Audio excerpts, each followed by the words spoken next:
कक्षा द्वादश के भैया बहन सुप्रभात। आज पुनः मैं आपके सामने आपकी हिंदी पाठ्य पुस्तक से संबंधित एक गद्यांश और एक पद्यांश लेकर प्रस्तुत हूँ। आज का जो गद्यांश है वह बाजार दर्शन का है, जिसके रचनाकार हैं जैनेन्द्र कुमार। मैं गद्यांश आपके सामने में प्रस्तुत कर रहा हूँ। पैसा पावर है, पर उसके सबूत में आसपास माल टाल जमा ना हो तो क्या वह खाक पावर है। पैसे को देखने के लिए बैंक हिसाब देखिए, पर माल असबाब मकान कोठी तो अनदेखे भी दिखते हैं।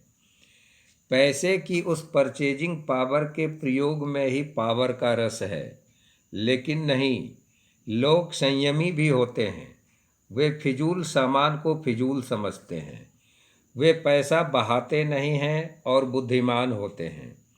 बुद्धि और संयम पूर्वक वह पैसे को जोड़ते जाते हैं। वह पैसे की पावर को इतना निश्चय समझते हैं कि उसके प्रयोग की उन्हें दरकार नहीं है। बस खुद पैसे के जुड़ा होने पर उनका मन गर्व से भरा फूला रहता है।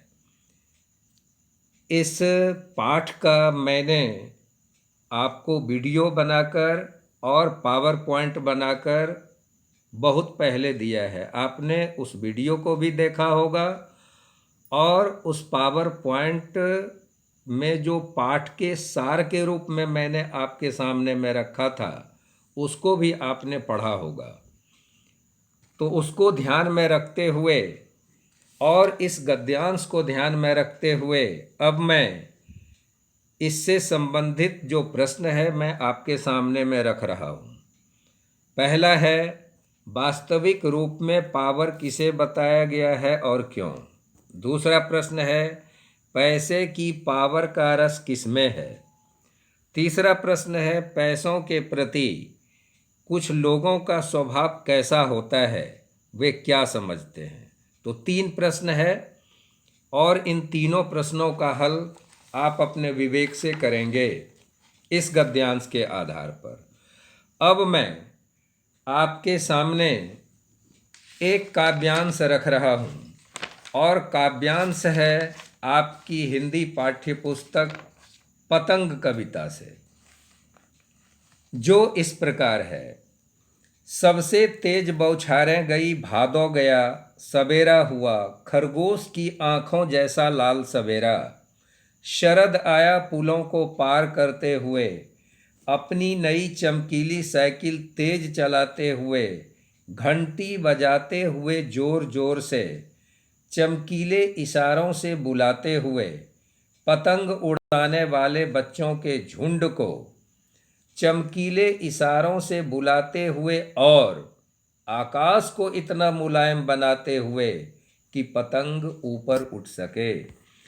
दुनिया की सबसे हल्की और रंगीन चीज उड़ सके, दुनिया का सबसे पतला कागज उड़ सके, बांस की सबसे पतली कमानी उड़ सके, कि शुरू हो सके सीटियों, किलकारियों और तितलियों की इतनी नाजुक दुनिया।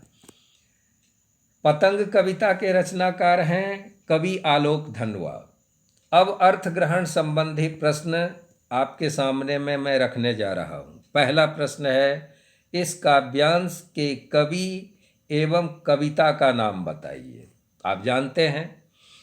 दूसरा है, कवि ने प्रातः काल का वर्णन किस प्रकार किया है। तीसरा प्रश्न है, पतंग के विषय में कवि क्या कहता है। ये अर्थ ग्रहण संबंधी प्रश्न था जो आपको स्वयं हल करने हैं। दूसरा है, सौंदर्य बोध संबंधी प्रश्न जो संख्या में 2 है, मैं आपके सामने में रख रहा हूँ। पहला है, प्रस्तुत काव्यांश की अलंकार योजना के बारे में बताइए।